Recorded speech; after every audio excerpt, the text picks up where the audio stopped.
or even you're hearing, well, we're going to have a pod, we're going to have a division, we're going to expand, and it's going to be 4 teams playing internationally, and they're going to play each other a lot. And when they go on the road, they're going to come to America and have like a 4-game road trip. What do you think just the future of it is? Are we going to continue to just go this route, or is there going to be this is what it is. I think calling the game in Brazil? How was that experience? Amazing. And you do these international games all the time, which you're but a never, pro at it. It's first time below the equator. Not a metaphor for anything.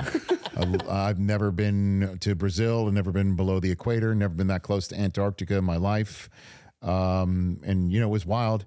11.5-hour flight down, arrive Thursday morning, do the game Friday night, then fly back right after the game.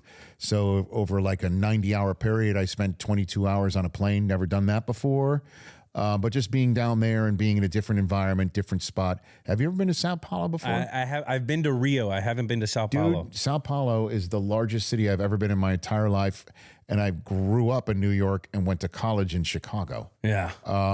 Grad school in Chicago. I've never seen anything like it. It was sprawling, 23 million people. Like apparently you could take the populations of New York and Los Angeles and it's all right there. I've never seen anything like it. And there were football fans everywhere. Were there? Everywhere, man. How was the stadium? Was it mostly... It's like a soccer stadium. It's like 47,000. So it's not an NFL stadium. Yeah. Packed out? Totally. Oh, yeah. 100%. Yeah. There were more Chiefs fans there than Charger fans, 100%. And I'm sitting there going, oh, man, the Chargers gave up a home game for this, and it's Chiefs fans everywhere.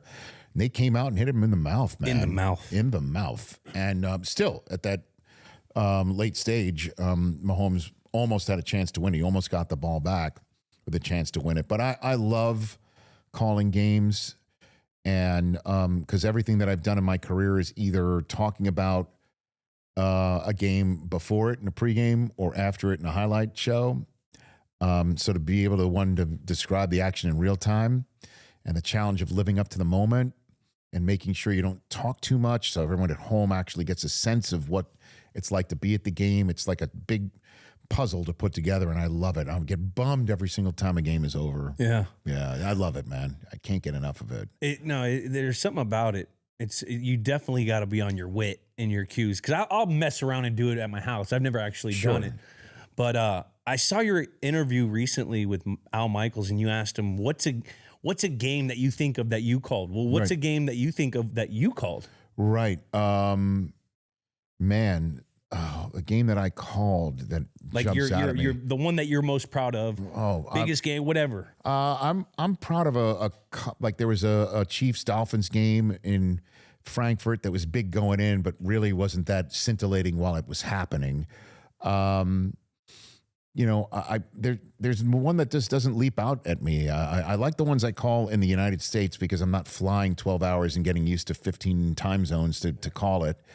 But like I said, I love it. I can't get enough of it. And being in these, I guess I should. There is one that leaps out at me. It was Brady and the Bucks versus Pete Carroll and the Seahawks. Oh wow! In Munich, first game in Munich, and they both Tom and Pete in their post game podium said it felt like a Super Bowl, and it really did. I swear to God. So Frankfurt was the high. No, the high was Munich. The Munich was the high, and Frankfurt was a different stadium. Munich Stadium is unbelievable. It's quite large, and it's an incredible city with a massive history, and obviously, there's some football fans everywhere, but in Munich, particular, that was the most intense football fan. Where I'm going through the beer gardens the day before. And just strolling through it, thinking, we'll see what football fans I meet everywhere. And it's like the United Nations of uniforms. They're wearing all 32 teams are repped. There are fans coming from, because it was in Germany, and I had never called a game outside of London internationally. And Germany is geographically closer to Africa and the Middle East. So like, hey, I'm serving in Kuwait, so I came here. Or I was in... I live in Egypt, and this is as close as the NFL's come, and I'm coming to the game here. And then you go to the game, and there's German-speaking fans everywhere. Yeah. So it's not like Americans who are flying out there. It truly is an international scene, and it did feel like a Super Bowl, certainly with Tom playing in it, and his face everywhere in the city. and the Seahawks come in. It was awesome. It was an incredible game. And of course, in the game, calling a game, it's wild trying to expect the unexpected. And, Brady at one point hands it off to Fournette, who throws it to Tom. And none of us saw that one coming at all. Especially after the Super Bowl. Oh, my God. And the turf was really slick. And that's why a lot of these turfs internationally are an issue for some players, is because if you're playing on the soccer surface, it's better for those players to have a slicker turf because the ball slides. And also, they're not used to having 300-pound people having to put their foot down on the ground and plant. So they don't care. Yeah. Which is why the NFL has now, for these international games, essentially taken over the stadium. Yeah. There's in Tottenham, the NFL has provided the facility with their turf. So when there's an NFL game, out goes the Tottenham turf, in comes the NFL turf. Now, is it grass or is it turf? It's both. They're all hybrids. So they're hybrids. And so the one in Brazil, the game last year between the Eagles and bad. the Patent, not great at all.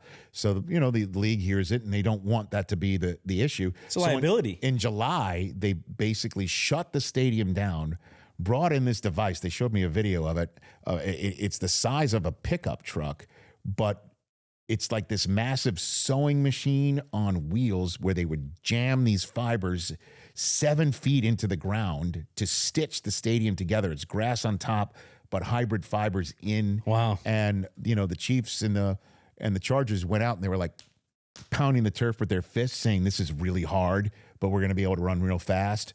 And it wasn't an issue with this game at all. So the NFL is basically they took over the stadium in July to do it. But like I said, I love it. Can't get enough of it. Want to call more games as much as I possibly can. What was it like working with YouTube? Great. Yeah. Yeah. And because this is a huge splash for just sports media in general. Oh, yeah. This whole YouTube TV. They were great. They were great to work with. They hired the NBC sports crew to produce it. They were as A+ professionals as possibly come. The YouTube people were extremely welcoming, and they also wanted to make it their own, which meant there were influencers and content creators all over the place. All over. And I'm 56 years old. I've never felt older in my entire life. Yeah. And just trying to, so you are so-and-so, and you've got 90 million followers and you make $30 million a year. Okay, great. Nice to meet you. Yeah. And they're like, and you are? And I'm like, I've been doing this for 30 years. And, how are you, my fellow children? What's that Steve Buscemi? How do you do, fellow kids? Yeah, right. How are you, fellow kids? Like, that's how I felt with the backwards ball cap walking in.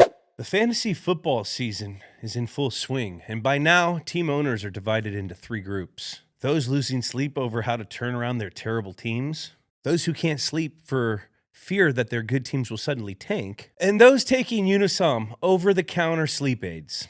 Unisom helps you fall asleep faster, wake up less, and feel refreshed in the morning. If you have to worry, do it with a full night's sleep. Unisom and I also have you covered on the fantasy front. Check out my socials and the episode description for my Unisom sleeper picks to learn which sleeper you'll want to stash on your roster to help you bring home the championship. And be sure to pick up Unisom 2. Use as directed. Watching the broadcast, I thought because they were bringing such a different audience to it. Yeah.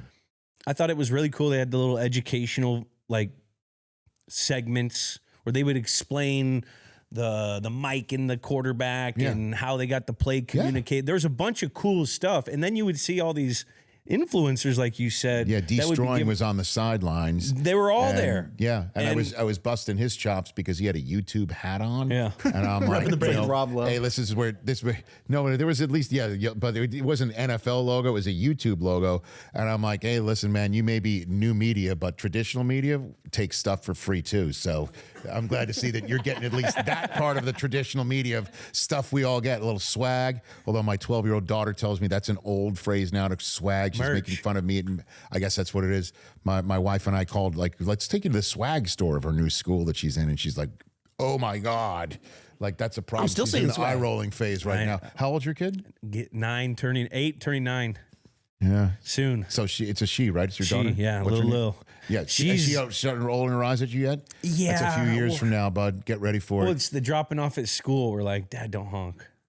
Yeah. You're suddenly in that zone of about to start embarrassing her. Oh, I which already sucks. do. I rolled the window down. Bye, Lil. And she'll like walk. And like, I'm like, what are we doing? But yeah, so it was great to see the influencer side of things, the content creator side of things. Gotta get him on the show. You know, I was like one Get him point on the show, Rich. I trust me. I'm already working on getting a lot of YouTube stars on the program for sure. Just for dad points at home, but also they're incredibly popular and you know, I was ready to be walking in and go, you know, the Rich Eisen Show YouTube channel has almost 1 million followers. I'm going to get this neat little plaque. And they're like, probably like, get out of here. With your million subscribers. They're really popular and I thought machines. it was, and I thought the graphics package for the YouTube game was really clean and it looked exactly like you're watching a game on YouTube. It looked different, but it also was YouTube traditional enough that people aren't going to be like, this is tough to watch or anything like that. And it sounded great, looked great, couldn't have been happier. Now, where do you think the future of NFL broadcasting is going to go? How so? What do you mean? Just like you see how they're signing players, we're going into streaming. What do you think just the future of it is? Are we going to continue to just go this route, or is there going to be? I think that's what it is. I think the internet. Everyone keeps asking about the international games. I might have talked about it with you when I was a one-timer on this program, but I don't think they're playing these games internationally to create international teams abroad. I just don't think. Or even you're hearing, well, we're going to have a pod, we're going to have a division, we're going to expand, and it's going to be 4 teams playing internationally. And they're going to play each other a lot. And when they go on the road, they're going to come to America and have like a 4-game road trip. It doesn't work until there's a lot of money. No, I know that, but it just doesn't. It doesn't work competition-wise, but also trying to get a team together. Like, you know, suddenly, hey, guess what? You're now drafted and playing in Munich. You now live in Germany. Or free agents. Like, who wants to go home and say, hey, we can get a boatload of money, but you're going to leave school, you're going to leave home, our beautiful dream home that we built with my first contract. Let's put it in mothballs. Let's you know, timeshare it. Like, it's a very difficult thing to coaching staffs, trying to get coaching staffs to move.